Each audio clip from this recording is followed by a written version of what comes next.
Bharatiya Janata party నేతృత్వంలోని NDA విజయం ఖాయమంటున్నారు expert Chada Sastry గారు. ఒకసారి ఆయన కథనం చూద్దాం. 2024 లోక్సభ ఎన్నికల్లో 4 ఫేజులు ఓటింగ్ అయిపోయింది. ఇంకా 3 ఫేజులు ఓటింగ్ బాకీ ఉంది. ఇప్పటివరకు జరిగిన ఓటింగ్ సార్లు బట్టి నా అంచనాలు చెప్పని కొందరు మిత్రులు అడుగుతున్నారు. నా అంచనా ప్రకారం ఎన్డీఏ ఇప్పటికే సుమారు మెజార్టీకి దగ్గరగా వచ్చింది. ఇంకా 3 ఫేజులు ఓటింగ్ జరగాల్సి ఉండగానే, అంటే ఇప్పటి వరకు జరిగిన 380 సీట్లకు గాను ఈసరికే 225 సీట్ల వరకు గెలుచుకుంది. అలాగే బెంగాల్లో, ఒరిస్సాలో, తమిళనాడులో, తెలంగాణలో గతంలో ఎప్పుడు గెలవని అన్ని సీట్లు గెలవబోతోంది. ఇక దక్షిణాది రాష్ట్రాల్లో ఎంపీల సంఖ్య ప్రకారం బీజేపీ అతిపెద్ద పార్టీగా అవతరించబోతోంది. ప్రస్తుత పరిస్థితులను బట్టి నా అంచనాలంటూ ఆంధ్రప్రదేశ్లో 25 సీట్లకు గాను 3 నుంచి 15 స్థానాలు బీజేపీ కూటమికి, అలాగే వీళ్ళకి 7 వస్తాయని వైఎస్ఆర్ కాంగ్రెస్ పార్టీకి. అస్సాంలో 14 గాను 10 నుంచి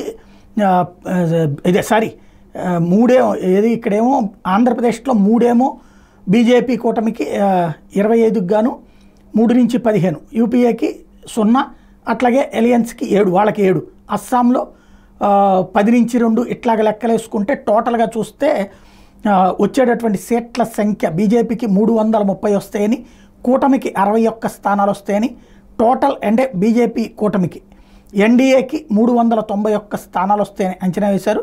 అలాగే యూపీఏలో 136 గాను కాంగ్రెస్ 56, యూపీఏకి 80 వస్తాయని అంచనా వేశారు. ఇతరులు 16 గాను వైఎస్ఆర్ కాంగ్రెస్ పార్టీకి 7, బీజేడీకి 8, ఎంఐఎంకి 1 వస్తాయన్నటువంటిది అంచనా వేశారు.